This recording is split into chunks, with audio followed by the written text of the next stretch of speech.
Assalamualaikum warahmatullahi wabarakatuh. Shalom, Om Swastiastu, salam kebajikan, namo buddhaya.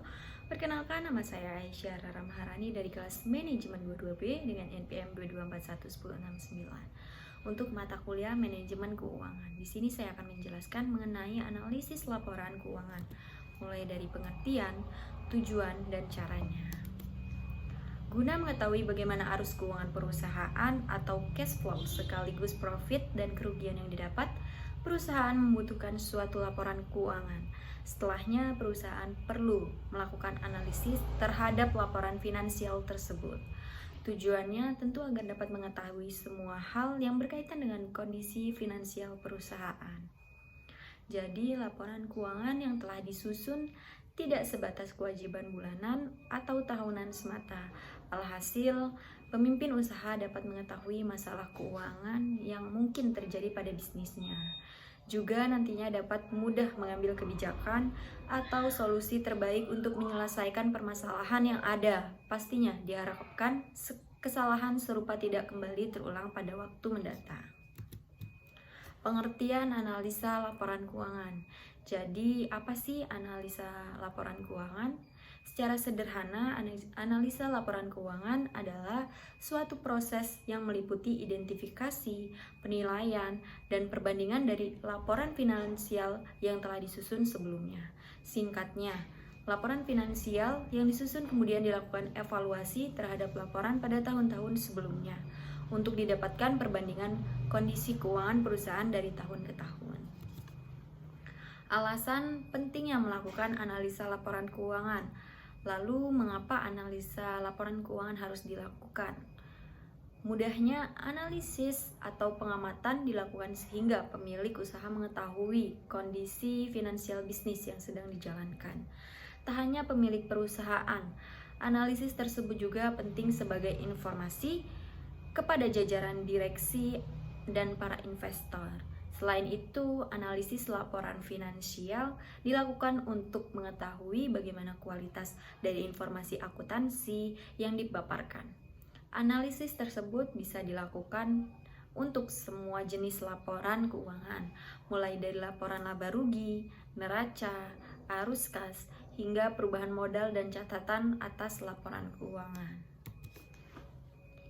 Tujuan analisa laporan keuangan yaitu 1. Sebagai salah satu bahan pertimbangan para investor untuk melakukan investasi pada suatu perusahaan.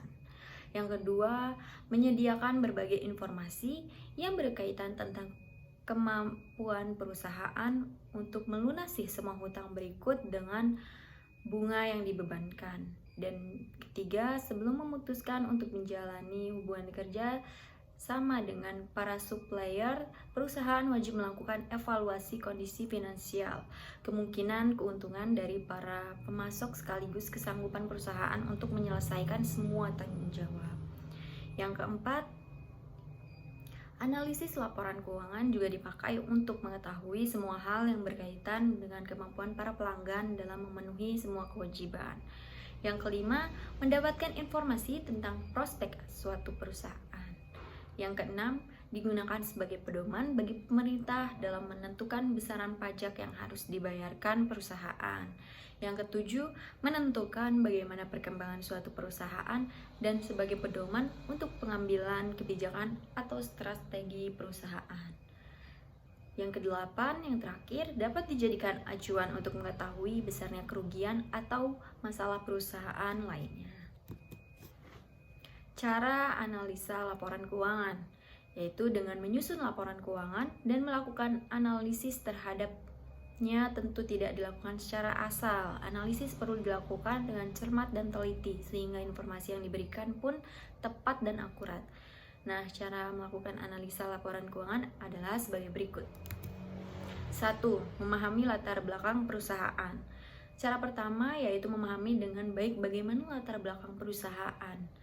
Kamu harus mengerti dengan baik semua produk yang ditawarkan, bagaimana model bisnis yang digunakan, bagaimana sistem penjualan yang dipakai, bagaimana cara perusahaan melakukan pencatatan pembukuan, dan yang lainnya. Ini dilakukan bukan tanpa alasan, tetapi supaya kamu mengerti bagaimana perusahaan tersebut beroperasi. Tak hanya itu, kamu juga lebih mudah memahami bagaimana cash flow perusahaan tersebut yang membuat kamu lebih mudah menghitung, membuat laporan keuangan, dan melakukan analisis terhadap laporan tersebut nantinya. Selanjutnya yang kedua yaitu memperhatikan faktor yang berpengaruh. Selain mengetahui bagaimana latar belakang perusahaan, kamu juga harus mengetahui apa saja faktor yang berpengaruh terhadap keadaan finansial perusahaan. Faktor tersebut seperti besarnya pajak yang harus dibayarkan, inflasi yang terjadi, besaran suku bunga, perubahan pada manajemen, dan yang lainnya. Tak hanya itu, kamu pun harus memperhatikan aspek kemajuan teknologi dan perkembangan industri. Pasalnya sektor bisnis pun kini sangat bergantung kepada aspek tersebut untuk tetap bisa bertahan di tengah ketatnya persaingan. Yang ketiga, melakukan review laporan keuangan. Setelah membuat laporan keuangan, jangan lupa untuk melakukan review pada laporan tersebut. Ada beberapa hal yang dapat dilakukan saat mengulas suatu laporan keuangan perusahaan. Misalnya, apakah laporan finansial perusahaan tadi sudah sesuai dengan aturan yang ditetapkan oleh standar akuntansi keuangan atau SAK? Lalu, apakah angka yang tertulis dalam laporan finansial tersebut telah sepenuhnya tepat dan akurat? Juga, bagaimana cara laporan keuangan tersebut disusun oleh seorang akuntan? Pasalnya, membuat laporan keuangan secara manual sangat beresiko terjadi kesalahan, terlebih pada mekanisme perhitungan dan ketepatan data. Inilah mengapa analisis terhadap laporan keuangan perlu dilakukan. Beberapa perusahaan membuat laporan finansial langsung secara internal, namun ada pula perusahaan yang memanfaatkan jasa atau pihak ketiga, yaitu seorang konsultan untuk menyusun laporan finansial. Yang keempat, ada melakukan analisa rasio laporan keuangan. Selanjutnya, lakukan analisa terhadap laporan keuangan yang telah dibuat. Cara menganalisis laporan keuangan terbagi menjadi 4, yaitu 1. Dengan metode horizontal dan vertikal. Metode ini membandingkan data finansial tahun paling terakhir atau tahun yang sedang berjalan dengan data pada tahun sebelumnya. Metode analisis ini juga dikenal dengan istilah analisis tren dan kerap digunakan dalam moneter. Yang kedua, ada metode common size. Berikutnya, untuk menyajikan laporan finansial dengan konsep presentasi. Biasanya paparan yang dibuat ada hubungannya dengan segala aspek yang dirasakan penting dengan jumlah yang besar, seperti penjualan dan laporan laba rugi aset dalam laporan raca. Yang ketiga, ada metode perbandingan dan komparatif. Dilakukan dengan membandingkan laporan keuangan saat ini dengan tahun sebelumnya. Dengan begitu, perusahaan dapat membandingkan masing-masing pos finansial yang akurat. Metode ini juga disebut dengan analisis rasio. Yang keempat, ada metode indeks dan series. Terakhir adalah metode indeks dan series yang dilakukan dengan cara membuat laporan finansial sebagai indeks tahun dasar. Umumnya, tahun dasar yang ditetapkan ditulis dengan indeks 100 setiap metode analisis laporan keuangan. Jadi, sudah pasti punya kelemahan dan keunggulan masing-masing. Kamu perlu menyesuaikan dengan kebutuhan dan jenis laporan keuangan perusahaan yang kamu terapkan. Apakah laporan laba rugi, neraca, arus kas, perubahan modal, atau catatan atas laporan keuangan. Yang kelima, dengan membuat simpulan.